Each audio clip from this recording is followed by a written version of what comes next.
Alright folks, so this is 1988 Toyota Supra.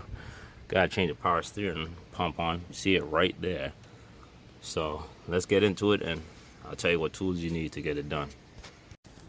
I do recommend taking off the air cleaner box so you can have space to the power steering pump, as you can see right there.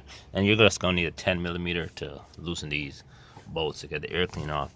So now I can see what I'm really working with and what I gotta disconnect. And also make sure you have an oil pan to catch excessive fluid from the power steering when you take off the hose and all that. All right. So I took the power steering bracket off, you can see right there, and I took the bolt off. Can't really see that bolt that's out. Let's see, I put my finger on it. I took that bolt off. My finger is, and I took the bracket. I just slid it out so I have more room to work with. And now I'm gonna start removing these hoses. So more to come. So see that hole right there?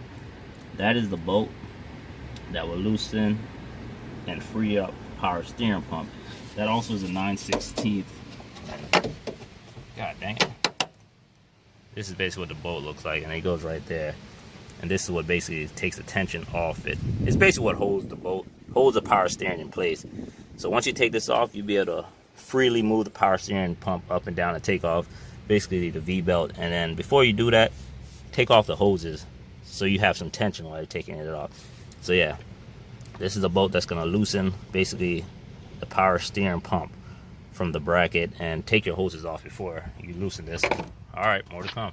Okay, so you're gonna need a 17mm bolt to get basically the last hose off, and that's this one right here on the side of the engine. And you can see my hand is, well, me go on the other side.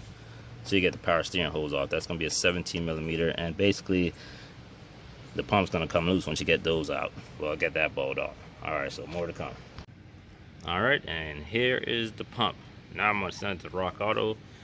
It says you could pay $80 and get it rebuilt, so I'm gonna send it to them, get it rebuilt, and install it back. So more to come.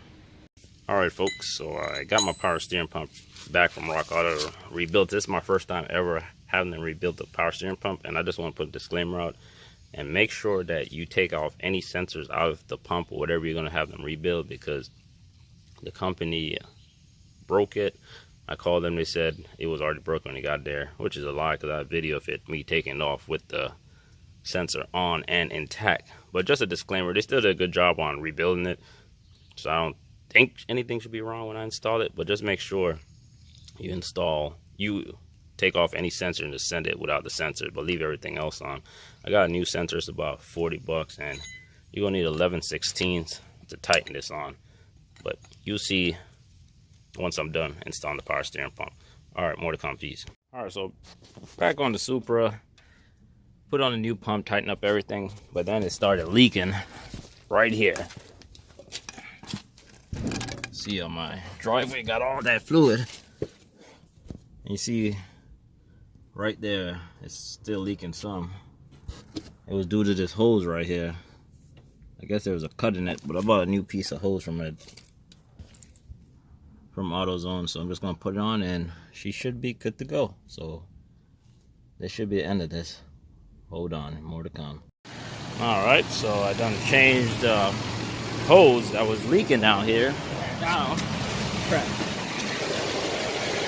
She's running fine, no leaks. So I can put it back together, and as they say, happy customer, more business.